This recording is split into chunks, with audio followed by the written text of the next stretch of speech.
എല്ലാവർക്കും നമസ്കാരം.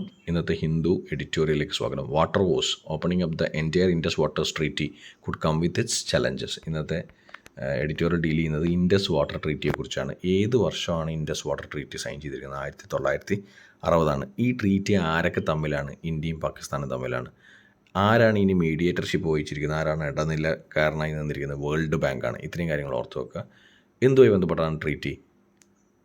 ഈ ഇൻഡസുമായി ബന്ധപ്പെട്ട 6 ട്രിബ്യൂട്ടറീസിൽ അത് ആരൊക്കെ വാട്ടർ ഷെയറിങ്ങിന് ആർക്കൊക്കെ അധികാരമുണ്ട് എന്നുള്ളത് കാണിക്കുന്നതാണ് ഈ ഇൻഡസ് വാട്ടർ ട്രീറ്റി എന്ന് പറയുന്നത്. അപ്പോൾ 6 റിവേഴ്സിൽ രവി, ബീസ്, സത്ലജ്, ഈ 3 ഈസ്റ്റേൺ റിവേഴ്സ് ആരുടെ കീഴിലാണ്? ഏത് രാജ്യത്തിൻ്റെ പരമാധികാരം ഉള്ള ഈ 3 റിവേഴ്സാണ്? ഇന്ത്യക്കാണ് ഈ ഈസ്റ്റേൺ റിവേഴ്സ് ആയിട്ടുള്ള 3 രവി, ബീസ്, സത്ലജ്.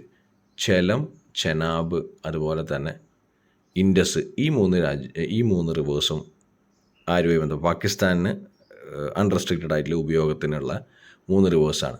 ഇപ്പോൾ ഇതിൽ ഇപ്പോഴത്തെ പ്രശ്നം എന്താ? അമെൻഡ് ചെയ്യണം എന്ന് പറഞ്ഞ പ്രശ്നം എന്ന് പറയുന്നത് പാകിസ്ഥാൻ ഒബ്ജക്ഷൻ ഉണ്ട്. എന്തിനാണ് objection? 2 Indian hydro power projects in Jammu and Kashmir, the 330 megawatt Kishan Ganga hydroelectric power project in Jhelum and 850 megawatt Ratle hydroelectric power project in Chenab. അപ്പോൾ ചെനാബും ജലവും ആക്ച്വലി ആരുടെയാണ്? പാകിസ്ഥാന് അൺറെസ്ട്രിക്റ്റഡ് ആയിട്ടുള്ള ഉപയോഗം ഉള്ളതാണ്. അപ്പോൾ rattle hydroelectric power project, അതുപോലെ തന്നെ കിഷൻ ഗംഗ എന്ന് പറയുന്നത് നമ്മുടേതാണ്, ഇന്ത്യയുടേതാണ്. പക്ഷേ അത് എന്തിൻ്റെ ടേംസിലാണ്? ഫെയർ യൂസിൻ്റെ ടേംസിലാണ്. നമ്മൾ മാന്യമായിട്ട് ഉപയോഗിക്കുക എന്ന രീതിയിലാണ്. മാന്യമായിട്ട് ഉപയോഗിക്കുകയാണെങ്കിൽ ഈ പറഞ്ഞ വെള്ളം ബ്ലോക്ക് ചെയ്യുകയോ മറ്റ് അനാവശ്യ കാര്യങ്ങൾക്ക് എക്സ്പ്ലോയിറ്റ് ചെയ്യുകയോ ചെയ്യാതെ ഉപയോഗിക്കുകയാണെങ്കിൽ കുഴപ്പമില്ലെന്നാണ് ട്രീറ്റി പറയുന്നത്. പക്ഷേ പാകിസ്ഥാൻ എന്ത് ചെയ്തിരിക്കുന്നത്?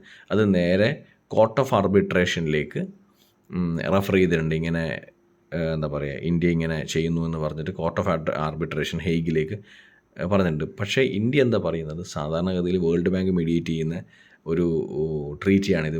എന്തെങ്കിലും പ്രശ്നമുണ്ടെങ്കിൽ വേൾഡ് ബാങ്ക് ഇടപെട്ട് അതിൽ കാര്യങ്ങൾ ചെയ്യുന്നതാണ്. അപ്പോൾ ഇങ്ങനെയുള്ള പ്രൊവിഷൻസ് ഒന്നും ഉപയോഗിക്കാതെ നേരെ കോർട്ട് ഓഫ് ആർബിട്രേഷനിലേക്ക്, ഹേഗിലേക്ക് ഈ പറഞ്ഞ പ്രശ്നം എസ്കലേറ്റ് ചെയ്യേണ്ട കാര്യമില്ല എന്നാണ് ഇന്ത്യ പറയുന്നത്. അപ്പോൾ കോർട്ട് ഓഫ് ആർബിട്രേഷനിലേക്ക് ഇന്ത്യ പോയിട്ടില്ല.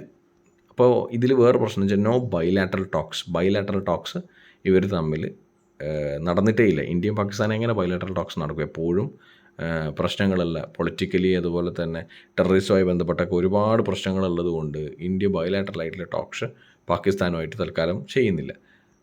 അപ്പോൾ no air, trade, rail connectivity ഇല്ലാത്ത രാജ്യത്ത് 2 രാജ്യങ്ങൾ തമ്മിൽ ഇങ്ങനൊരു ട്രീറ്റി നെഗോസിയേഷൻ പോകുമ്പോൾ എത്രമാത്രം എസ്കലേറ്റഡ് ആവും എന്നുള്ളതാണ് ഇപ്പോഴത്തെ കൺസേൺ. കാരണം ഒരാവശ്യമുള്ള കാര്യം ചർച്ച ചെയ്യാനുള്ള ബാക്ക്ഗ്രൗണ്ട് എന്ന് പറയുന്നത് ഫ്രണ്ട്ലി ആയിട്ടുള്ള രാജ്യങ്ങൾ, അതുപോലെ തന്നെ ഈ പറഞ്ഞ ട്രേഡ് നെഗോസിയേഷൻസ് ഉള്ള രാജ്യങ്ങൾ, എയർ കണക്ടിവിറ്റി, റെയിൽ കണക്ടിവിറ്റി, ആൾക്കാർ തമ്മിലുള്ള കണക്ടിവിറ്റി, ഇതൊന്നുമില്ലാതെ എന്താ പറയുക, ഒരു ഹോസ്റ്റൈലായി നിൽക്കുന്ന ഒരു സിനാരിയോയിൽ ഇങ്ങനൊരു ട്രീറ്റിനെ കുറിച്ചോ അതിൻ്റെ മറ്റ് അമെൻഡിങ്ങിനെ കുറിച്ചൊക്കെ ഡിസ്കസ് ചെയ്യുക എന്ന് പറയുന്നത് കുറച്ച് ബുദ്ധിമുട്ടുള്ള കാര്യമാണ് എന്ന് ആണ് ഈ പറഞ്ഞ എഡിറ്റോറിയൽ ഡിസ്കസ് ചെയ്യുന്നത്. ഇതാണ് വാട്ടർ വോസ് എന്ന തലക്കെട്ടോടു കൂടിയുള്ള എഡിറ്റോറിയൽ ഇന്ന് ഡിസ്കസ് ചെയ്യുന്നത്.